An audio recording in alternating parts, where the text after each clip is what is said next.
축복합니다. 우리 교회가 방역을 잘하는지 시에서 안 나오네. 와서 이렇게 해야지 마스크 쓰고 하는 걸 봐야 되는데 속상하네요.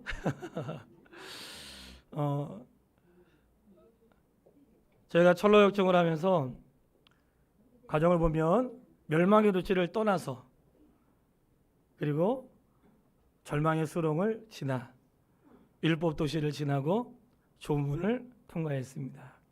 좁은 문은 예수님이 우리 인생의 문이시고 좁은 길은 주님이 가신 길이 좁은 길이라고 했어요. 그러니까 좁은 문을 통과한 모든 사람들은 주님과 함께 주님이 가신 길로 걸어가야 되는 사람인 것을 믿으시죠? 예수 믿는 사람은 예수님이 우리 인생의 중심이고 예수님이 가신 길이 우리가 걸어가야 될 길. 근데 예수님이 가신 길이라고 하는 게 고난과 죽음 십자가의 길을 의미하는 게 아니고 주님이 이 땅에서 우리에게 말씀하셨던 그 길을 가는 것인데 모든 짐은 주님이 져주셨고 우리는 그저 따라가기만 하면 되는 것이거든요. 그래서 그것을 통과한 사람들이 하나님이 그들에게 그 크리스찬에게 해설자의 집에서 앞으로 신앙생활하는 동안 어떤 일이 있을 것을 해설자의 집에서 말했다 그랬어요. 먼저 좋은 목자를 만나야 된다 그랬어요. 여러분 괜찮다고 생각하시죠? 예, 저 스스로 괜찮다고 생각해야 되는데 좋은 목자를 만나야 되고 그 다음에 그 길을 가는 동안 정력이 아니라 인내함으로 살아야 돼서 이 땅에 있는 것으로 만족하는 게 아니라 장차 누릴 그날을 기억하며 사는 것이 성도의 삶이고 율법이 아니라 복음으로 사는 것이고 율법이 아니라 복음의 내용은 자신의 의로 사는 게 아니라 주님의 은혜로 산다는 것을 말씀하고 있는 거예요. 그 길을 가는 동안 누가 있어요? 여러 가지 인생의 도전이 있지만 사탄이 나의 뜨거운 물을 끌려고 늘 노력하지만 우리 주님께서 내 심령이 꺼지지 않도록 늘 보호하신다는 약속의 말씀이 있고 그리고 해설자의 집을 떠날 때 철장에 갇힌 자가 있었는데 그는 그리스도의 길을 가다가 탈락한 사람들, 포기한 사람들 그 사람들이 주님이 오신 날을 두려워하는 그 사람들의 모습을 보았다는 거예요.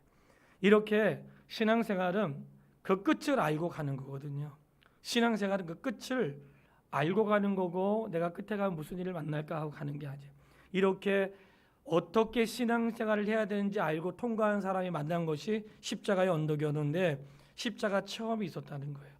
오늘 이것이 성도에게 너무 중요한 사건이기 때문에 왜냐하면 좁은 문을 통과하여 십자가를 경험하지 않은 모든 사람들은 가짜고 강도고 도둑이기 때문에 그래요.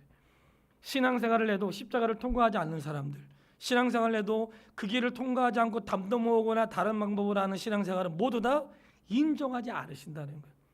잘 들으셔야 돼요. 그래서 이미도 우리가 말씀을 통해 한번 점검했지만 돌아보면 이 크리스천이 그 이제 해설자의 집에서 말을 듣고 그래 내가 이제 지금부터 좁은 길로 갈 거야 출발했어요. 출발해서 첫 번째 만난 데가 십자가의 언덕이었는데 언덕에 일러서 십자가 앞에 서자마자 그의 모든 무거운 짐이 그냥 떨어져 나갔죠. 기억나시죠?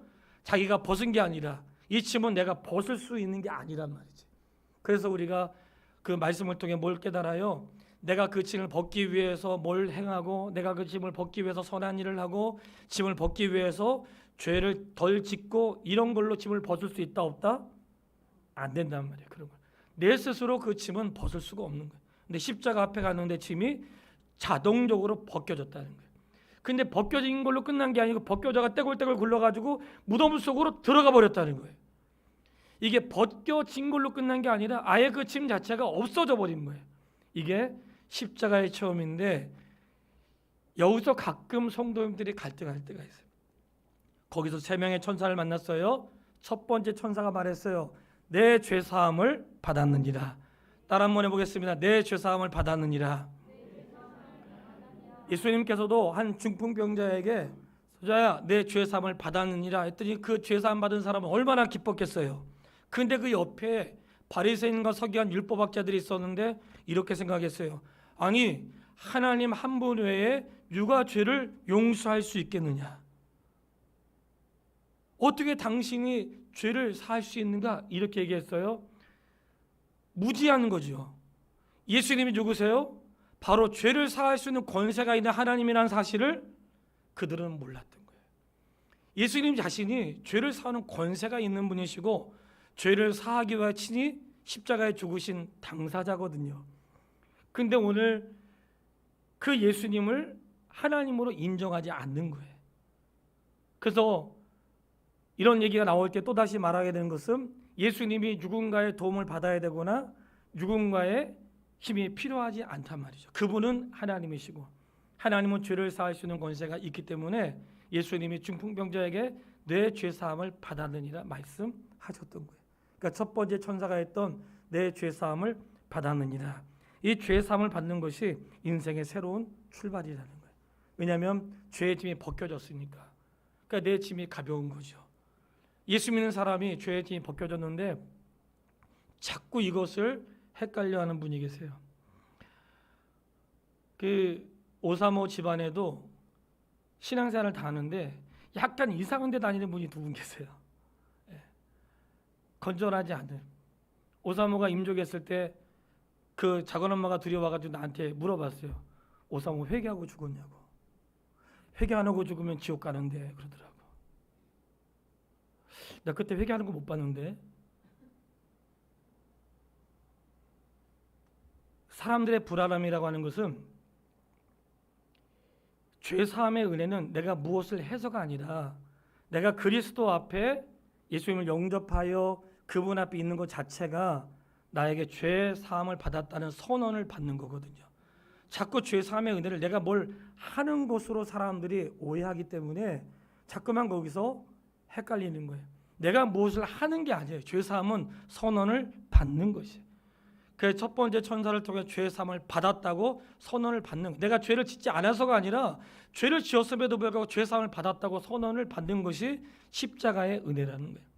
그리고 두 번째 천사가 그에게 무엇을 주었는데 뭘 줬냐면 그의 더러워진 옷을 벗기고 그에게 새 옷을 입혔어요. 어떤 옷을 입혔다고요? 새 옷을 입혔어요. 아름다운 옷을 입혔어요. 그 사람의 신분의 변화가 시작된 거예요. 이 신분의 변화는 우리가 이렇게 이해할 수가 있죠. 탕자가 방탕하고 돌아왔는데 그가 거지처럼 하고 왔잖아요. 그의 옷을 벗기고 아들의 옷을 입히고 반지를 끼워주면서 그의 신분을 회복을 시켜줬다고. 이 사람의 탁월함은 그의 신분의 회복은 말씀드린 것처럼 내가 무엇을 하는 게 아니라 옷을 입혀주는 거란 말이지. 그러니까 죄사함의 은혜와 신분의 변화는 동시에 일어나는 거예요. 먼저 내가 죄사함의 은혜를 받고 신앙생활 잘한 다음에 신분의 변화가 일어나는 게 아니고 죄사함을 받는 그 순간이 바로 나의 옛사람의 옷이 벗겨지고 새 옷을 입는 그러한 시간이 된다는 사실을 기억하세요. 예수 믿는다는 것은 새 옷을 입은 사람들이에요. 믿으세요? 새 옷을 입었다는 게 뭔지 아세요? 옛사람의 생활을 벗어버리고 새로운 삶의 새로운 생활의 옷을 입었다는 거예요. 잘 들어야 돼요. 내가 예수 믿었는데 아직도 내 삶의 옛사람의 모습을 버리지 못하면 새 옷을 안 입은 거죠. 나는 내가 예수의 사람으로 신앙생활을 하고 있는데 여전히 나의 삶과 태도와 삶에는 옛생활의 방식과 옛사람의 가치관과 옛사람의 그냥 그게 그대로 내 안에 있는 거야. 그러면 옷 입고 있지 않는 것입니다. 그 옷을 거절한 거죠. 마치 혼인집에 초대를 받았는데 주인이 준 옷을 입지 않고 자기의 옷을 입고 있는 거예요. 신앙생활을 했는데 하나님 말씀의 옷을 입지 않고 나의 생각과 나의 가치관의 옷을 입고 있으면 그 사람은 새롭게 될 수가 없지요. 새 옷을 입었다는 것은 옛사람의 모습을 벗어버리고 새로운 삶이 시작되는 신분의 변화가 있는 거예요. 그렇기 때문에 우리 안에 내가 예수님을 믿는 순간 내 안에 신분의 변화가 생겼는데 그것이 바로 예수님을 믿는 자에게 하나님의 자녀가 되는 권세를 준 것처럼 내가 하나님의 자녀가 되었다는 사실을 절대로 잊지 마시기를 바랍니다. 신분의 변화가 생겼어요. 예수 믿으면 달라지는 것 중에 한 가지가 내 언어와 행동에 좀 조심하게 되잖아요. 또 직분을 받게 되면 더 조심하게 되고 목사도 제가 저를 보니까 목사가 저를 만든 것 같아. 만약에 목사가 아니었으면 더 할 수 있는 것도 그러한 어떠한 직분이 나를 더 조심스럽게 하고 목사가 목사되게 살아갈 수 있도록 나를 그렇게 연단했던 것 같아요. 그렇지 않았다면 저도 지금도 좋다는 게 아니라 늘 끊임없이 그냥 구별이 되지 않는 삶을 살 수 있었을 텐데 목사라고 하는 직함이 그래도 내가 목사인데 그렇게 살면 안 되지. 이런 마음이 자꾸만 내 안에 생기는 것은 하나님의 은혜라고 생각해요. 내가 예수의 사람이 되었다는 것은 그래도 내가 성도인데, 그래 내가 교회 다니는 집사, 그것도 다른 교회 다니는 화평교회 다니는 집사한테 내가 이렇게 살면 되나? 그런 마음에 다짐이 있는 것이 정상적이고 옳은 것이죠. 내가 그런 마음도 없다면 점검해 봐야 되겠죠. 그러니 첫 번째 천사는 죄 사함의 은혜를 선포했고, 두 번째 천사는 그에게 옷을 입혔는데 옛사람의 옷을 벗고 새 옷을 입었는데 그것은 새로운 삶의 시작을 말하는 그의 신분의 변화가 되었다는 거예요. 세 번째 천사가 그에게 준 것은 그를 인쳤다는 거예요. 인쳤다는 것은 하나님의 소유가 되었다는 말씀이에요. 내 거라는 뜻이에요. 예수 믿는 사람 다 누구 거예요? 하나님 거예요. 믿으세요? 예수 믿는 사람 전부 다 하나님 거, 내 거 아니에요. 내 소유가 하나님께 드려진 거예요. 그러니까 예수 믿는 사람은 내 마음대로 살면 안 돼요. 왜냐하면 내 소유권이 나에게 있지 않고 그분에게 있기 때문에. 만약에 지금도 나에게 있다면 그는 그리스도에게 온전히 드린 자가 아니죠. 인쳤다는 것은 너 하나님의 걸로 딱 인을 찍어준 거예요. 하나님의 것으로 바뀔 수가 없는 거예요. 그래서 이 세 명의 천사가 했던 세 명의 천사의 모습이 여기는 천사로 기억되어 있지만 사실은 성부 하나님, 성자 하나님, 성령 하나님에 대한 사역을 말씀하고 있다는 거예요. 하나님 외에 죄를 사하는 분이 없으니까 성부 하나님께서 죄를 사하여 주시고, 성자 예수님, 성자 하나님께서, 예수님 하나님이시니까 성자 하나님 그를 착각하지 마세요. 성자 하나님 그를 성자 예수님이시니까 성자 하나님 우리의 죄를 위하여 대속하여 죽으심으로 옛사람의 옷을 벗고 새 옷을 입혀 주었고, 성령 하나님께서 인쳐 주심으로 내가 하나님의 것이 되었다고 확증시켜 주었다는 거예요. 그래서 세 명의 천사의 역할은 성부, 성자, 성령 삼위일체 하나님의 역사고, 이것은 내가 그리스도 십자가 앞에 고백할 죄 사함을 고백하는 순간 동시에 일어나는, 동시에 죄 사함의 은혜와 그리고 새롭게 되는 신분의 변화와 하나님의 것으로 인쳐지는 소유권의 변화가 동시에 일어난다는 사실을 믿으세요? 동시에 일어나는 거예요. 성경에 거듭났다고 할 때 거듭남이 죄 사함의 은혜와 그리고 내가 새 사람이 된 것과 내 삶의 소유권이 바뀌는 것이 동시에 일어나는 것을 말씀하는 거예요. 이렇게 인침받은 사람에게 한 가지를 더 주었는데 그것이 두루마리였고, 우리는 그것을 하나님의 말씀이라고 한단 말이죠. 말씀을 그에게 주면서 뭐라고 했어요? 이것은 당신의 천성에 들어갈 때까지 필요한 거라 그랬어요. 언제까지 필요해요? 성경은 언제까지 필요한 걸까요? 하나님 나라에 들어갈 때까지 필요해요. 하나님 나라에 들어. 성경은 하나님 나라에 들어갈 때까지 필요해요. 끊임없이 내 인생의 교과서로 삼으세요. 그래서 누구한테 물어보려고 하지 말고 내가 어떤 일을 만날 때 성경을 피세요. 자녀교육 어떻게 해야 되나? 성경을 피세요. 어떻게 살아야 되나? 성경을 피세요. 내가 고난당할 때 어떻게 해야 되지? 성경을 피. 성경을 내 인생에, 나의 인생집, 인생의 가르침, 인생의 인도자. 그래서 주의 말씀은 내 발의 길이고 내 발의 길이고 빛이요 등이라고 했으니까 하나님 말씀을 내 인생의 인도자로 삼고 이렇게 주님 나라 갈 때까지 해야 된다고 말씀을 했단 말이죠. 그것을 준 거예요. 그가 그것을 붙잡고 갈 때에 어떤 일들이 있을까? 내 평생에 하나님 말씀을 쫓아 살아야지 하면서 이제 십자가 언덕을 지나가게 되는 거예요. 사랑하는 여러분, 우리가 기억하지만 이 세상이라는 모든 문제는 정치적인 문제도 아니고 도덕적인 문제도 아니고 우리는 영적인 문제로 해석할 수 있게 되길 바라요. 모든 문제를. 제발 교회에서 보수니 진보니 아니 뭐 중간이 뭐 이런 얘기 하지 마세요. 그거는 정치의 성향이 없다는 말이 아니라 예수 믿는 사람은 하나님의 말씀이 진리기 때문에 진보와 보수가 아니에요. 말씀이 인도하는 쪽이 항상 맞는 거예요. 보수가 항상 옳지 않잖아요. 진보도 항상 옳지 않아요. 어떤 정책이든지 우리는 보수나 진보가 아니라 말씀이 인도하는 게 항상 옳다는 사실을 기억하고, 가장 우리 교회 안에서 정치와 어떠한 내 삶의 터전과 이런 것으로 얘기하면 안 되는 거예요. 항상 우리는 모든 인생의 문제를 정치적으로 풀거나 도덕적으로 푸는 게 아니라 인생의 영적인 문제로 풀어서 하나님의 말씀을 교훈 삼아서 말씀으로 할 수 있게 되기를 바랍니다. 너무나 기뻤어. 이렇게 죄 사함의 은혜를 잊는 사람이 기쁜 거예요. 이 내 안에 짐이 떨어져 나갔잖아요. 죄의 문제가 해결됐잖아요. 이 죄의 문제가 해결되었다는 것은 내가 주님으로부터 죄 사함의 은혜를 받았고 하나님의 것이 됐고 나는 하나님의 사람이 됐어. 이게 내 삶에 엄청난 큰 자유함을 줬다는 거예요. 그러니까 내가 하나님의 사람이 됐고 그분의 새 옷을 입었고 죄 사함의 은혜를 입었으니까 뭘 해도 좀 가난하게 살아도 넉넉하지 않아도 내가 하던 일이 좀 사람들 앞에 뭐 죄짓지 않는 건 무엇이든지 할 수 있는 것이죠. 그러니까 삶에 진정한 자유가 생긴다는 거예요. 진정한 자유가. 아니 그 연예 기획사들 이렇게 나오잖아요. 저도 매일 그 인터넷으로 이제 그날 기사를 확인하는데 우리 박진영에 대한 아주 좋은 기사가 막 있더라고요. 그 뭔가 있어요. 박진영의 뭐 어록이라고 그러더라고. 그 무슨 말을 했나 봤어요.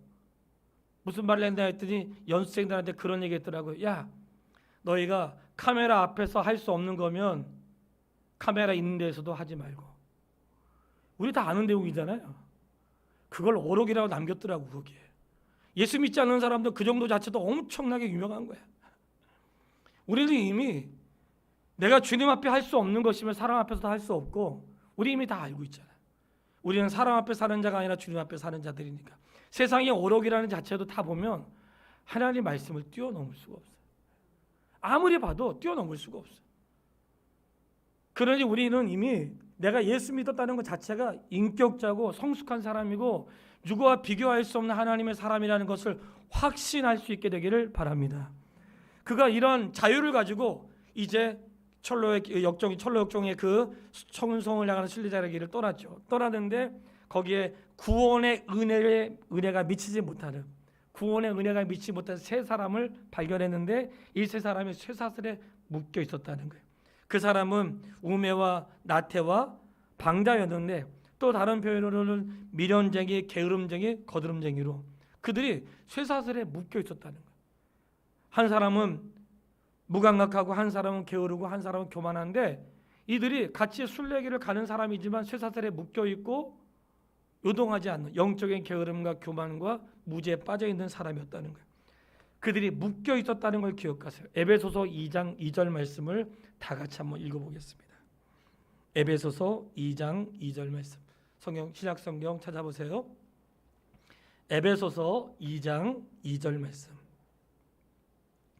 우리 같이 읽도록 하겠습니다. 에베소서 2장 2절 시작.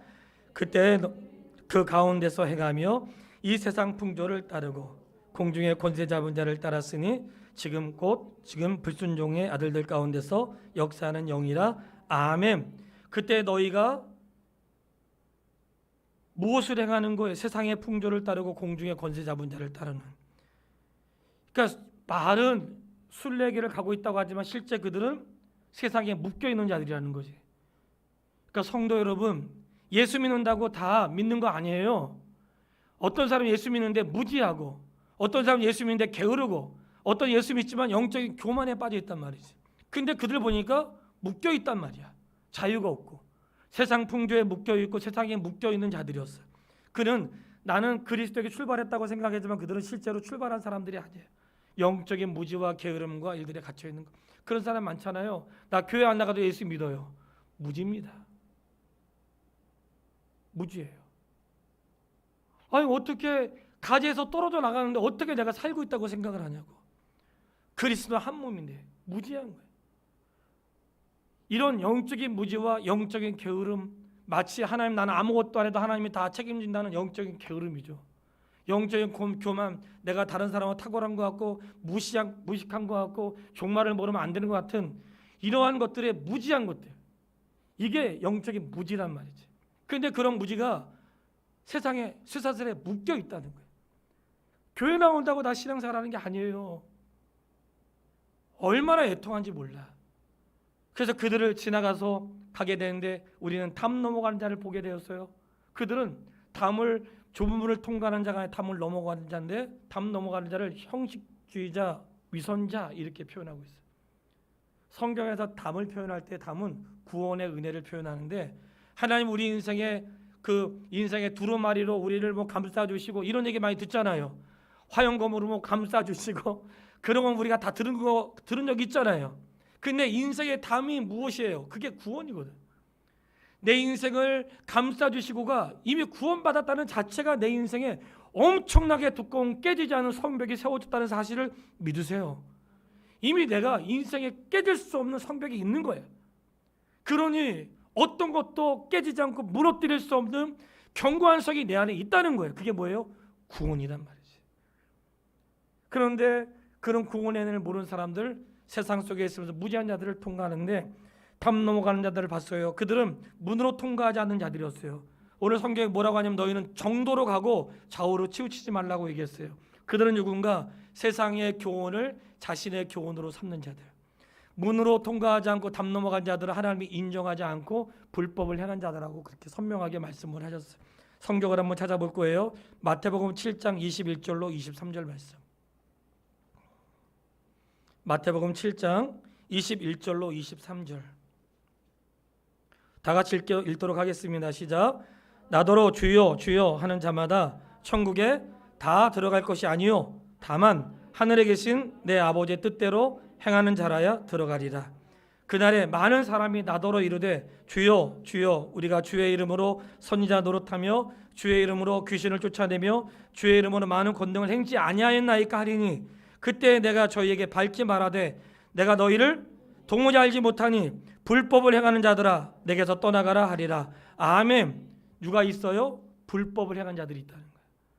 이들은 분명히 안 한 게 아니야. 주님을 불렀어요. 뭘 했어요? 선지자 노릇도 했네. 귀신도 쫓아냈어요. 권능도 행했어요. 근데 주님이 모른다는 거야. 불법을 행했다는 거야. 이 왜 불법일까요? 그들은 좁은 문을 통과하지 않을 뿐만 아니라 이 십자가의 길을 걷지 않은 거예요. 자기를 부인하고 자기 십자가를 지고 주님을 따라가지 않는 거지. 그저 쉬운 길, 편안한 길, 윤택한 길로 가는 거예요. 그저 복 받으려고 예수 믿는 거예요. 물론 이 말의 더 큰 의미는 맞지요. 예수 믿는 것 자체가 인생의 복이니까. 그런데 이런 좁은 문과 십자가를 통과하지 않고 다른 방법으로 신앙생활을 하는 사람도 있다는 거예요. 그래서 가르침이 필요하고 말씀을 듣는 게 필요한 거예요. 왜냐하면 맨 마지막에 불법을 행한 자가 될 수 있기 때문에 그래요. 이 불법을 행하는 것은 아무리 멋있게 입고 선지자 노릇을 해도 선지자는 아닌 거예요. 기적도 있었지만 하나님의 기적이 아닌 거예요. 그래서 우리가 어떤 그런 데 속거나 빼앗기면 안 된단 말이지. 정말 두려운 것은 뭔가 역사가 일어날 때 그때 조심해야 돼. 그때 사람이 달라지는 거예요. 내가 신비한 은혜를 경험하고 능력을 경험한 다음에 넘어질까 조심하라 그랬잖아요. 항상 우리가 영적인 경계를 게을리하면 안 된다는 거예요. 하나님이 인정하지 않으세요. 담을 넘어온 자를 인정하지 않으시고 지름길, 사람들은 지름길을 만들거든요. 편안한 길들을 만들어. 금요일 날도 그랬어요. 실용주의. 실용주의는 주님의 방법이 아닙니다. 편리한 대로. 주님 방법 아니에요. 우리는 불편해도 하나님 말씀하시는 것이 옳은 줄 믿으셔야 돼요. 신앙생활은 편한 길이 아니에요. 하나님 우리에게 알려주신 그런 신앙의 길이 있단 말이지. 그 길로 가는 게 맞는 거예요. 사실 우리가 기도하지만 기도하지 않고 알 수 있는 거 많이 있습니다. 뭘 해야 되고 뭘 하지 말아야 되는지 굳이 기도하지 않아도 알 수 있는 게 수두룩해. 왜냐?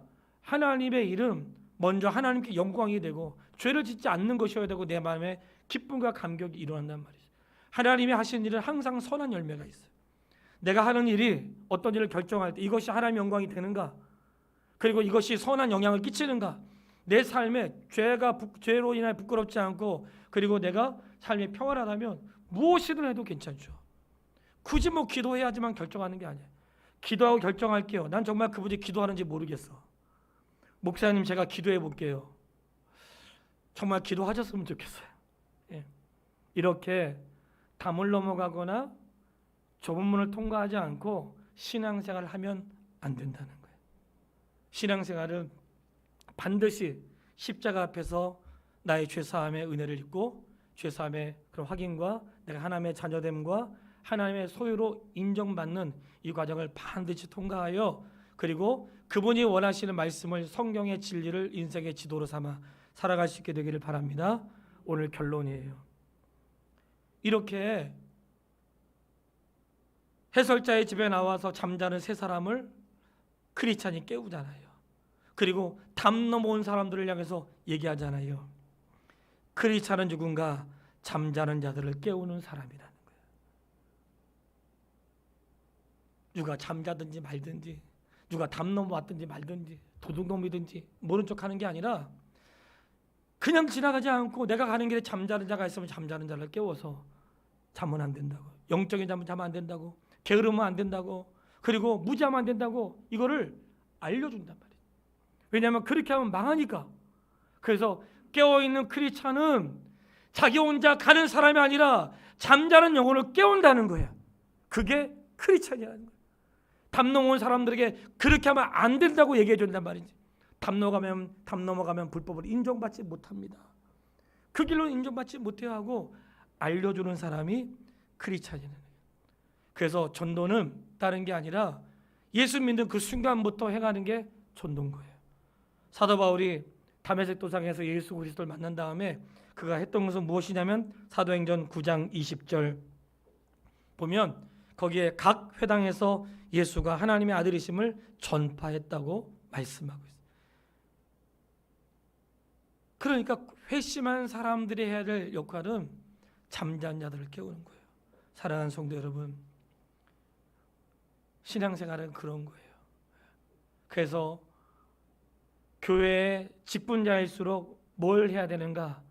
잠자는 자들을 깨우고 연약한 자를 일으켜 세우고 담 놓은 자들을 그렇게 하면 안 된다고 말해줘야 된단 말이지. 그게 어떤 목회자와 직분자의 역할만이 아니라 천성을 향해 가는 모든 그리스도인들이 해야 될 역할이라는 거예요. 그래서 모른 척하거나 그러지 않고 잠자는 자들을 깨워서 함께 갈 수 있도록 그렇게 하는 것이 옳다는 거예요. 바라기는 하나님 우리에게 천소의 길로 갈 수 있도록 불러오신 하나님의 은혜를 감사하고 우리가 십자가 그 구속의 은혜를 입었잖아요.